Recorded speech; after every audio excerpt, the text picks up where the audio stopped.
Today, I'm announcing the House of Representatives moving forward with an official impeachment inquiry. Speaker Nancy Pelosi announced that the House of Representatives would open an impeachment inquiry into President Donald Trump. Pelosi's announcement follows a whistleblower complaint about a July phone call Trump had with the president of Ukraine. During the call, Trump asked to investigate former Vice President Joe Biden's son days after freezing nearly $400 million in aid designated for the country. I think, and you read it, that nobody pushed me, yes. In other words, no pressure. The whistleblower complaint released after Pelosi announced the inquiry alleged that President Trump used the power of his office to solicit interference from a foreign country in the 2020 U.S. election. The call is now the focus of the House impeachment inquiry. An impeachment inquiry is not the same thing as impeachment, but could ultimately lead the House down that road. So what does this announcement mean?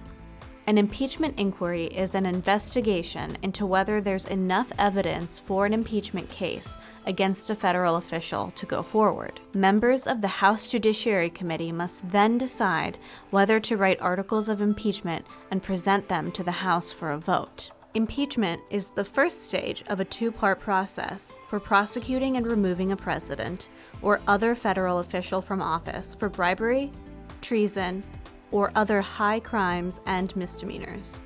According to a tally compiled by Time, at least 224 of the 435 members of the House of Representatives have said they support an impeachment inquiry of President Trump. The House of Representatives has the power to impeach by passing what is known as articles of impeachment. Pelosi needs a majority, 218 votes, to pass each article of impeachment. However, a trial in the Senate and a 2/3 Senate majority is necessary to remove the official from office. Only 3 other U.S. presidents have faced impeachment.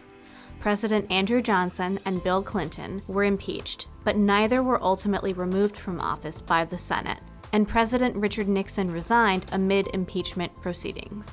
Let me say, I leave with no bitterness toward those who have opposed me. The Constitution doesn't really explain what high crimes and misdemeanors mean, and it also doesn't set a standard of proof, so impeachment is an ambiguous part of American law.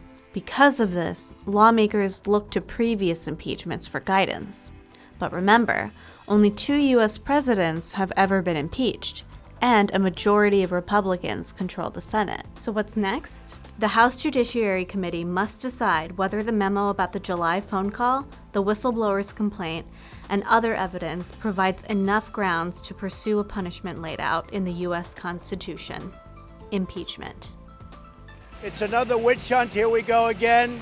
It's Adam Schiff and his crew making up stories and sitting there like pious, whatever you want to call them. It's just really a disgrace.